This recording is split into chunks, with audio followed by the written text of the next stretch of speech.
Okay, important note क्या है देखो, if note number 1, if every element of a row और column is multiplied by the corresponding cofactors and added then the value of the determinant is obtain.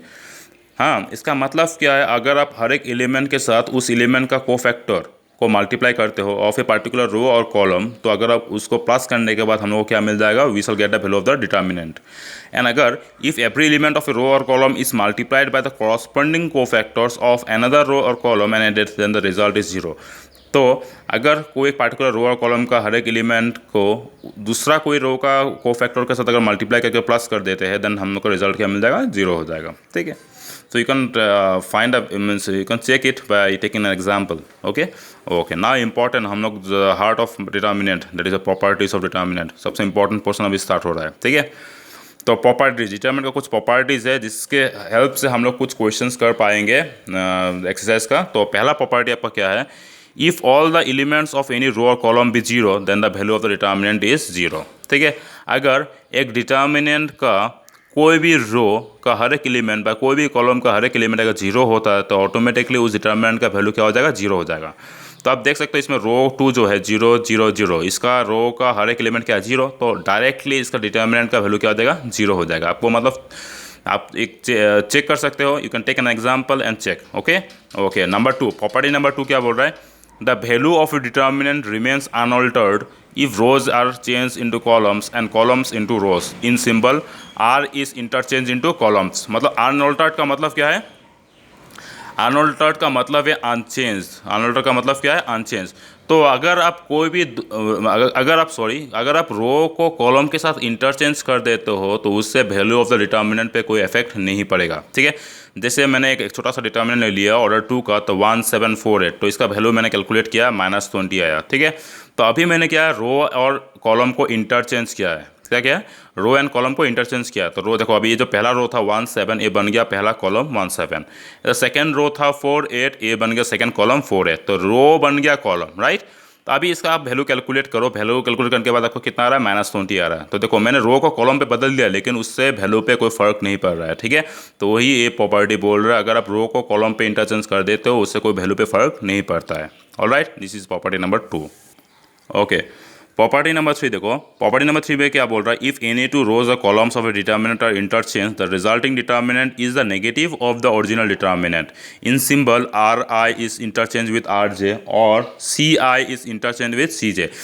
ये property 2 से थोड़ा अलग है। Property 2 में क्या हो रहा था, रो को हम लोगों ने कॉलम पे बदल दिया। ठीक है, लेकिन प्रॉपर्टी 3 में क्या बोल रहा है, अगर आप कोई भी दो रो बा कोई भी दो कॉलम को अगर आप इंटरचेंज करते हो, कोई भी दो रो बा कोई भी दो कॉलम को अगर इंटरचेंज करते हो, तो उससे क्या होगा, आपका जो डिटर्मिनेंट का जो वैल्यू है that will become the negative of the original value. Okay, मतलब वो उसको हम लोग एग्जाम्पल से समझ जाएंगे। तो आपका जो डिटर्मिनेंट का वैल्यू होगा that will become the negative of the original value, कब, अगर आप कोई भी दो रो बा दो कॉलम को इंटरचेंज कर रहा है। तो फर्स्ट ऑफ ऑल हम लोग एक क्वेश्चन ले रहा है, जैसे एग्जांपल 1 2 1 2 3 4 106। अभी तक आपको मालूम है एक डिटर्मिनेंट का वैल्यू को कैसे कैलकुलेट करना है, राइट। तो हम लोगों ने एक्सपांडिंग एलोंग रो 1 किया, एक्सपांड करने के बाद हम लोग को वैल्यू मिला है -1। कितना मिला है, -1 मिला। तो इस डिटर्मिनेंट को हम लोग एक्सपांड करके कितना मिला है, -1। नाउ अभी हम लोग क्या कर रहा है, इस प्रॉपर्टी के दौरान मतलब हेल्प से हम लोग रो 1 एंड रो 3 को इंटरचेंज कर रहा है। मतलब ये जो रो 1 है और जो रो 3 है, इनको आपस में हम लोग क्या कर रहा है, इंटरचेंज कर रहा है। तो इंटरचेंज करते ही 106 जो रो 3 था वो रो 1 पे आ जाएगा। देखो 106 आ गया। रो 2 कोई फर्क, उसको कोई चेंज नहीं होगा बिकॉज उसको हम लोग कोई अनचेंज रख रहे हैं। तो 2 3 4 सेम है। एंड जो रो 1 था 1 2 1 और रो 3 पे आ गया, देखो 1 2 1। अगर आप इसको अभी इस डिटर्मिनेंट को अगर आप वैल्यू कैलकुलेट करो तो वैल्यू कैलकुलेट करने के बाद आपको कितना आ रहा है, 1 आ रहा है। देखो पहले क्या था, -1, अभी आ गया +1। तो वही बोल रहा हूँ, साइन चेंज हो जाएगा, वैल्यू आपका सेम रहेगा लेकिन साइन क्या होगा, मतलब चेंज हो जाएगा। अगर माइनस आता तो प्लस बन जाएगा, प्लस रहने से माइनस बन जाएगा। इस पे अगर मैं फिर से रो को इंटरचेंज कर दूँ तो फिर से वो -1 बन जाएगा। ठीक है, तो जब अब जितने बार चेंज करोगे उतने बार आपका साइन ऑल्टर होते रहेगा। ऑलराइट, ये था property number 3। Property number 4। The property number 4 में क्या बोल रहा है, if each element of a row और column is multiplied by a non zero real number K, then the value of the new determinant is K times the value of the original determinant.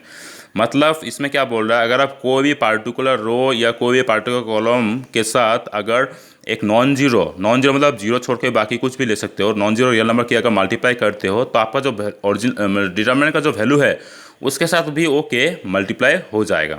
Okay, तो थोड़ा देर पहले हम लोगों ने del calculate किया था, जो एक डिटरमिनेंट पकड़ा था 1 2 1 2 3 4 106, तो उसका वैल्यू कितना था, -1 था। तो अभी मैंने यहाँ पे क्या किया, इस प्रॉपर्टी की हेल्प से मैंने कॉलम 1 पे देखो ये साइन है चेंज का, और ए वाला साइन है इंटरचेंज, ये साइन है इंटरचेंज, एंड ये वाला साइन क्या है, this sign stands for change, ये साइन है चेंज का, और उसका पहले वाला साइन क्या था, इंटरचेंज का। ऑलराइट, ओके, तो अगर आप ये देखते हो तो मैंने यहाँ पे क्या किया, इस कॉलम 1 पे हर एक एलिमेंट के साथ 2 मल्टीप्लाई कर दिया। तो 2 मल्टीप्लाई करते हैं, 2 × 1 is 2, 2 × 2 is 4, and 2 × 1 is 2, and rest elements will remain same. अभी आप इसका वैल्यू डिटरमिनेंट का वैल्यू कैलकुलेट करो, आपको आ रहा है -2, तो -2 को हम लोग क्या ले सकते हैं, -1 × 2। -1 किसका वैल्यू था, -1 आपका था ओरिजिनल वैल्यू का, राइट, ओरिजिनल डिटरमिनेंट का वैल्यू, उसके साथ आपका क्या मल्टीप्लाई हो गया, 2 मल्टीप्लाई हो गया। तो ओरिजिनल डिटर्मिनेंट के साथ 2 मल्टीप्लाई हो गया, क्यों, बिकॉज हम लोगों ने कॉलम 1 के साथ 2 मल्टीप्लाई किया था। तो अगर आप मैं यहाँ पे 3 मल्टीप्लाई करता तो यहाँ पे 3 × डेल आता, यहाँ पे आंसर -3 आ जाता। ठीक है,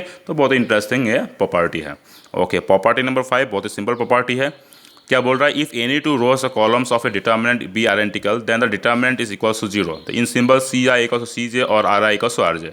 इसका मतलब क्या है, अगर कोई भी 2 रो या कोई भी 2 कॉलम अगर आइडेंटिकल है तो डायरेक्टली उस डिटरमिनेंट का वैल्यू क्या हो जाएगा, 0 हो जाएगा। तो यहाँ पे आप देख सकते हो, आपका रो 1 पे क्या है, 2 -1 3, आपका रो 3 पे क्या है, 2 -1 3। तो रो 1 एंड रो 3 क्या है, आइडेंटिकल है। आइडेंटिकल होते ही इस डिटरमिनेंट का वैल्यू क्या हो जाएगा, डायरेक्टली 0 हो जाएगा। All right.